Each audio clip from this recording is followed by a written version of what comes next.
Hi guys, my name is Carla and this is my friend Josanne in Ramses. And the reason I'm talking to you today is to bring awareness to people that might need some help. Maybe it's not you, but maybe someone that you know. So basically what I'm going to talk to you about today is about Frank Lanterman Regional Center. Now, if you live in LA County, which is Burbank, Glendale, La Crescenta, Northridge, Flint Ridge, something like that, not really sure. Basically, the regional center that belongs to you is Frank Lanterman. Now, if you live outside the area, you can always Google regional center near me, and then it will tell you exactly which regional center belongs to you. The reason I'm talking to you about the regional center is because the regional center is actually in charge to take care of kids with special needs. For example, kids with early intervention. As you can see in this picture, the kids start at 3 years old, and what happens is that when a parent or a teacher or a doctor sees they might have a developmental delay, they send them to the regional center. Now, the regional center is in charge of doing some testing to determine if they qualify for services due to a disability, which it could be autism, epilepsy, cystic fibrosis. It could also be things like ADHD, speech. Since it's neurodivergent, like we have like a lot of things to choose from. That as long as it stops them from having a regular life, they qualify. Okay. From 0 to 3 years old, the regional center is basically in charge of providing therapies at home or like a center base. The most common center base around this area is Atwater School for Children, which is where my son goes to. He's 2.5, and as soon as he turns 3, he's gonna be going to Glendale Unified District, because when the children turn 3, the district takes over their therapies. They create something called an IEP, which is basically a plan, and it tells them like, okay, so we're gonna set these goals and everything's okay. Starting at 3. A lot of these kids go to like smaller classes, and they have behavioral technicians that work with them. They usually, some wear diapers, so it's like a small class and all the therapies happen at school. Now, when they become like older, like teenagers, adults, the regional center, kids like that, they have a different program which they help them like train for a job, get social skills to be around other people. And if they're determined to be very severe or they're violent, they go to some homes if the parents can handle their care. And those homes have like specialized training people that help them, like learn how to go to the store, how to go to school, like kind of give them like an independent life with the support of someone that lives there, which is their case manager, right? In the same matter, enough about all those therapies and all of that. Regional center can also do wonderful things for your child that a lot of people do not know. But regional center can pay for music, social skills, which is like like the gym if you really need it. They can pay for swimming lessons. They could pay for classes with horses. They could do a lot of things. Each child gets 2 services a year. My kids get music, so instead of getting like an additional program, my son just gets more music time, right? My son's music is $150 an hour. Now, I could not afford that, but since he has a disability and he's doing everything he needs to be doing, regional center pays for it. In the same matter, they have something called advocacy, meaning if your disability rights have been violated, the regional center has a whole bunch of people that are used to dealing with these kind of issues. If, for example, immigration, they advocate for your son or daughter to get their services that they need in school.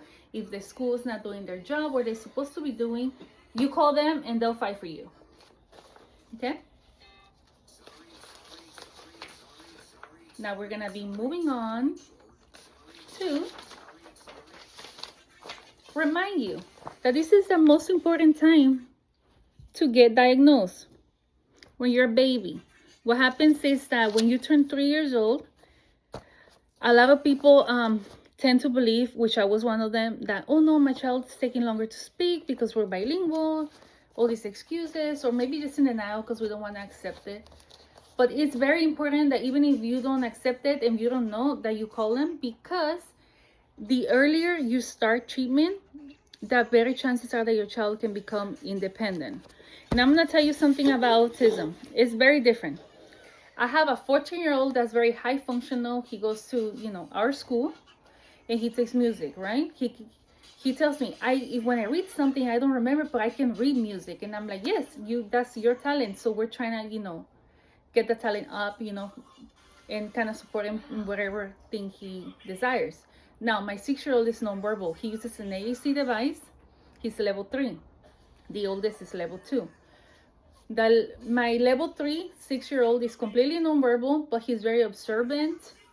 He can play video games even though he cannot read. He knows what's going on. He's very empathetic. If you feel sad, he gives you a hug. He doesn't hurt people. He's very nice, very gentle, right? Then I have a 2-year-old, which he has autism level 2 and epilepsy, which is like a hurricane, okay? You cannot tell he's autistic. He talks to you. He looks at you in the eye. He likes to socialize. He likes people, but he still has sensory needs. For example, he likes to crawl. He's kind of clumsy, but he's still autistic, okay? This is my friend, me and her. She was actually the one that introduced me to the Region Center and getting my son help. I met her through the Glendale Unified School District. I did not do the early intervention with my first 2 kids because I was unaware, and I thought Regional Center was for old people. But she was the one that told me, hey, you could actually get so much help for your kid. And thanks to her, I'm actually the provider of my son. She guided me, and now we have like a group online that if you have any questions, you just send a message and a lot of moms will help you through it. For example, how to file your taxes even though your income's exempt, how to ask for resources, how to ask for accommodations, how to get exemption letters, how to advocate for your child. Because if you don't advocate for your child, nobody will. Preguntas? No, it's okay. It's okay? Perfect. And this is Ramses. That's her son. Very smart. He's 6 years old and he can multiply a whole bunch of big numbers, okay?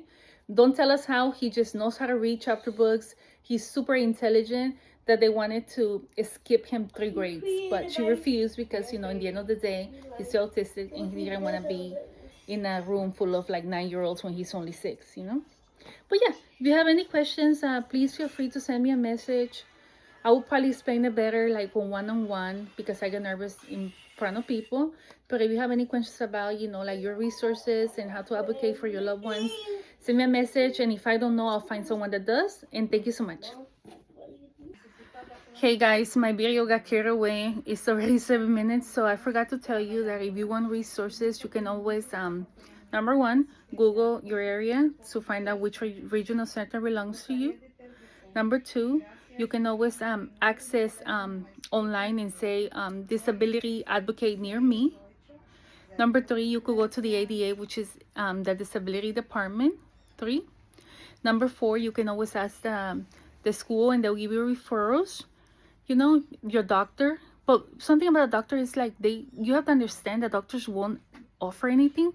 So you have to kind of tell them, I need this referral for speech. I need a referral for OT. I need a referral for this and that, Doctors will not offer to you. And I learned this the hard way, okay? Don't be like me. And in the same matter, if you want this to succeed, please, there's a lot of pages like Autism Speaks, that helps out. Also on Facebook, believe it or not, there's something called IHSS timesheet, just like that.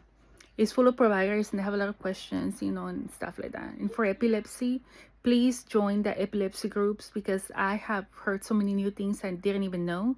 For example, how Mucinex creates seizures. Yeah. So if you have any other more questions, I'm going to type my cited worksheet on the bottom. And thank you so much.